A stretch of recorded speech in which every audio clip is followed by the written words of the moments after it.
अब हम थोड़ा डिटेल से बात करते हैं। जब हमने एफएसएच की बात की थी ऑन द डे 2 to 5 पे करवाएंगे, तो हम जब एफएसएच देखेंगे, अगर हाई एफएसएच आएगा पेशेंट में, इसका मतलब है कि पुअर ओवेरियन रिजर्व है। मतलब कि the number of follicles that the women has left in her ovaries are low. और पिट्यूटरी ग्लैंड जो है वो एक्स्ट्रा एफर्ट करेगा एफएसएच को मतलब और ज़्यादा प्रोड्यूस करने में।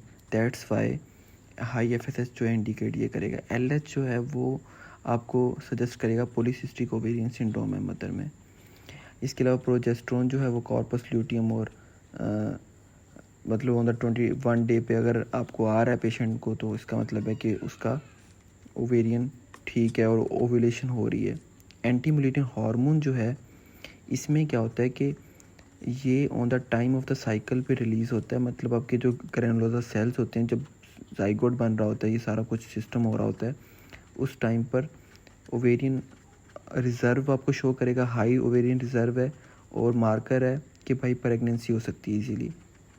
इसके अलावा अल्ट्रासाउंड ऑफ द पेल्विस करवाएंगे, हिस्ट्रोसैल्पिंगोग्राम करवाएंगे एंड लेप्रोस्कोपी करवाएंगे एंड डाई टेस्ट।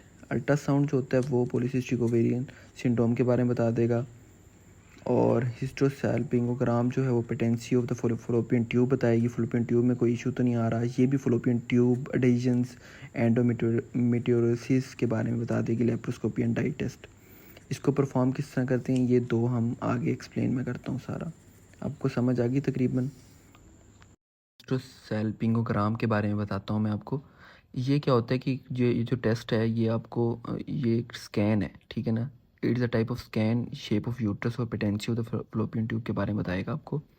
करते क्या है इसमें, स्मॉल ट्यूब जो होती है वो इंसर्ट करते हैं इन द सर्विक्स और कंट्रास्ट मीडियम इंजेक्ट करते हैं through the tube, fill with the uterine cavity and fallopian tube.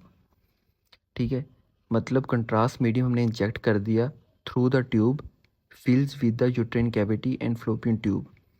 उस मीडियम को हम फिल करेंगे यूट्राइन कैविटी को और फलोपियन ट्यूब को, जो हमने कंट्रास्ट मीडियम इंजेक्ट किया था थ्रू स्मॉल ट्यूब। इसके बाद क्या होगा कि X-ray images are taken and then the contrast show up on the X-ray giving the outline of the uterus and the tube.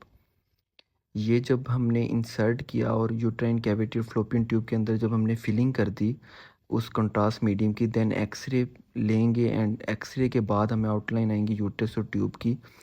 If dye does not fill on the tubes, मतलब है कि जो die है वो fill नहीं हो पा रहा, ट्यूब्स के अंदर जा नहीं रहा जो हमने कंट्रास्ट मीडियम इंजेक्ट किया था, इसका मतलब है कि कहीं ना कहीं ऑब्स्ट्रक्शन है।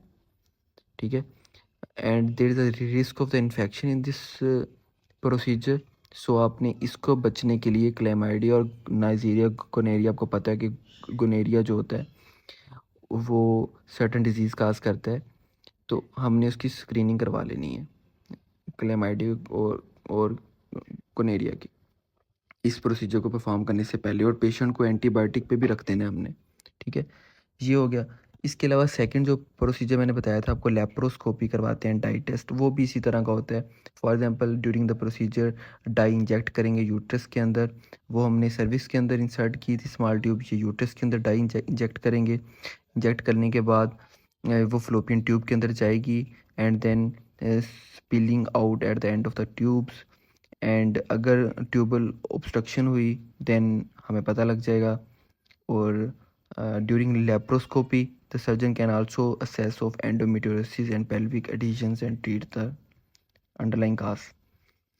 जब हम ओपन करेंगे तो हमें पता भी तो लग जाएगा कि कोई एडिशन तो नहीं है, एंडोमेट्रियोसिस तो नहीं है। तो ये सारा इसका प्रोसीजर है, मतलब ये हमारी इन्वेस्टिगेशन होगी। ये मैंने आपको समझाने का मतलब, ये पेपर में अगर आएगा तो आप वैसे ही लिख लीजिएगा, क्योंकि ये डिटेल तो नहीं कोई पूछेगा आपसे, बट प्रोसेस इस तरह होता है इसका। मैनेजमेंट में आपको इसकी नेक्स्ट वीडियो में बताता हूँ, मतलब पार्ट 3 में। Thank you.